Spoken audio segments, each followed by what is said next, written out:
Hello everyone, good morning. Myself Kavathiya Daksha, Jayambe NC Thakkar school. આજે આપણે કાવ્ય છે સાંજ પડી એમના વિશે આપણે સમજૂતી લેશું. તો આપણે ખ્યાલ છે કે સાંજ પડતાની સાથે વાતાવરણ છે એ કેવું બની જતું હોય છે. તો એ સંધ્યા ટાઈમ આપણે કહેતા હોઈએ છીએ કે સંધ્યા ખીલી છે. તો પંખીઓ માળે જતા રહે છે. આપણે પણ સવારથી સાંજ સુધી આપણા ઘરના સભ્યો પણ જે બહાર કામે જતા હોય છે એ પણ સાંજ પડતાની સાથે ક્યાં આવી જાય છે? પોતાના ઘરે આવી જાય છે. તો કે આ બધું વર્ણન કેમાં જોવા મળે છે? કે સાંજ પડી જે કાવ્ય છે એમાં આ વિશે આપણે સમજૂતી આજે લઈએ. તો કે સાંજ પડી પંખી માળે આવ્યા કેમ સાંજ પડી. તો આપણે ખ્યાલ છે કે સાંજ પડતાની સાથે જ પંખીઓ છે ગમે ત્યાં હરતા ફરતા ઉડતા હોય છે એ સાંજ પડતાની સાથે ક્યાં આવી જાય છે? માળા પર આવી જાય છે. ફૂલ ફરી બીડાયા કેમ સાંજ પડી. તો સાંજ પડતાની સાથે ફૂલ છે એ કેવા થવા લાગે છે? બીડાય છે. અને સવાર પડતા સૂર્યના જેવા કિરણો આવે છે એવા કિરણો જેમ જેમ આવતા જશે એમ ફૂલ ખીલી ઉઠે છે. તો કે સાંજ પડતાની સાથે સંધ્યા જેમ જેમ થતી જશે તો એવી જ રીતે ફૂલ પણ એકદમ કરમાવા લાગે છે, એટલે કે બીડાવા લાગે છે. સૂરજ રાતો લાગે કેમ સાંજ પડી.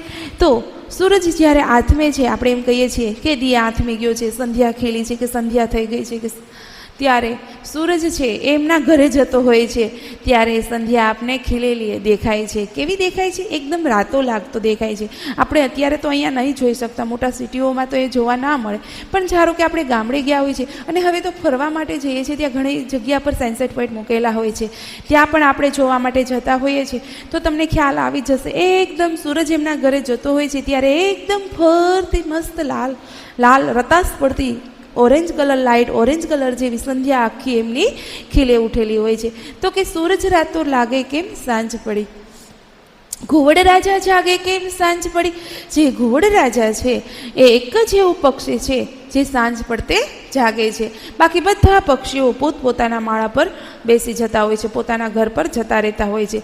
ઘુવડ એક જ એવું પક્ષી છે કે રાતે ટહેલવા નીકળતું હોય છે, એ જાગતું હોય છે. બાકી બધા પક્ષીઓ સાંજ પડતાની સાથે પોતાના ઘરે હોય છે. મંદિરમાં ઝાલર વાગે કેમ સાંજ પડી. તો મંદિર તો આપને ખ્યાલ છે કે હરેક મંદિરમાં જોઈએ તો મંદિરમાં સંધ્યા આરતી અને પ્રભાત આરતી બંને આરતીઓ થતી હોય છે. તો કે સંધ્યા આરતી થાય ત્યારે આપણા ઘરે પણ દીવાબત્તીનો ટાઈમ હોય છે. સવાર પડતાની સાથે પ્રભાતી આરતી પણ થતી હોય છે, ત્યારે પણ આપણે દીવાબત્તી કરતા હોઈએ છીએ. કે સંધ્યા ટાઈમે જ બધા મંદિરોમાં સંધ્યા આરતી લખેલી જશે એવો ટાઈમ ફિક્સ કરીને નોટ પણ કરેલો હોય છે અને બધા મંદિરમાં સંધ્યા આરતી થતી જ હોય છે.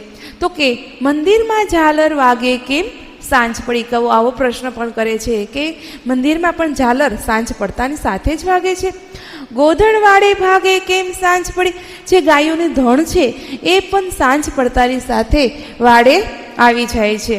તો ગોધણ એટલે કે ગાયોનું ધણ છે એ ધણ જ્યારે ગાયો ઘરેથી સવારે ગોવાળ છે એમને ગાયોને બધી ગાયોને ઘાસ સારા માટે બહાર લઈ જતા હોય છે, તો સાંજ પડતાની સાથે એ ગાયોનું ધણ પણ વાડે આવી જતું હોય છે.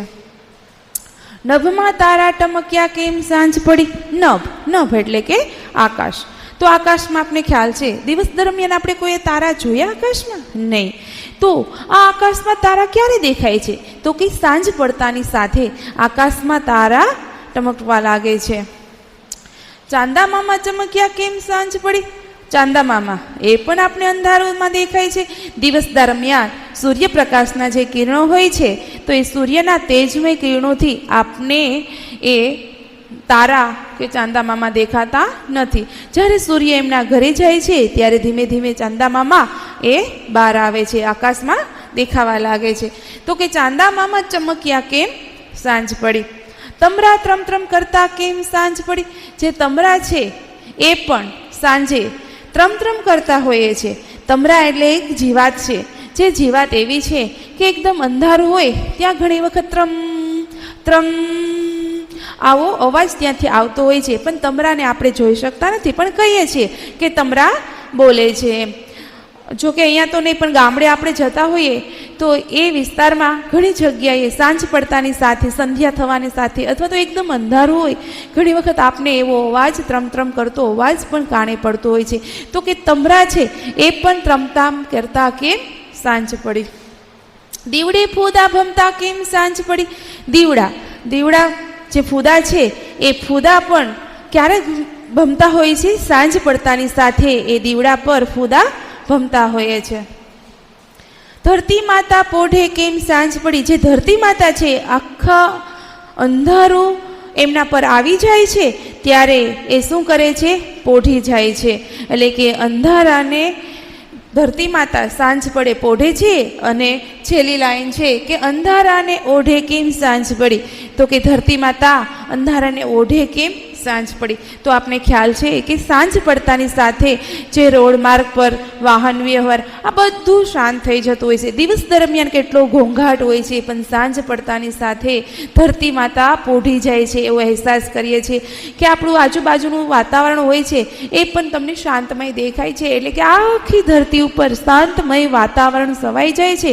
એટલે કવિ એવું કહે છે કે ધરતી માતા પોઢે કેમ સાંજ પડી, અને અંધારાને તે ઓઢી લે છે. દિવસ દરમિયાન તો આખું અંજવાળું જ હોય છે, આપણે આખી દુનિયા જોઈ હોય તો આજુબાજુમાં બધું દેખાય છે, પણ સાંજ પડતાની સાથે ધરતી માતા શું કરે છે? અંધારાને ઓઢી લે છે. આપણે ક્યાંય એવું જોવા મળ્યું કે અડધી જગ્યાએ અંજવાળું છે, અડધી જગ્યાએ અંધારું છે? નહીં. તો કે આખી ધરતી પર એક સાથે જ અંધારું આવી જાય છે. તો આજે આપણે આ સાંજ પડીમાં કવિતામાં એ સમજવાનું મળ્યું કે સાંજ પડતાની સાથે આકાશ અને ધરતીમાં કેટલા ફેરફાર થાય છે. અને કવિ એ પણ કહે છે કે જુઓ તો ખરા, ભગવાને કુદરતી રીતે કેવું બધું ટાઈમ ટુ ટાઈમ મેનેજ કરેલું છે કે સાંજ પડતાની સાથે કેટલો ફેરફાર થવા લાગે છે. તો ચલો હવે નેક્સ્ટ વિડીયોમાં આપણે મળીશું. Okay, have a nice day. Thank you everyone.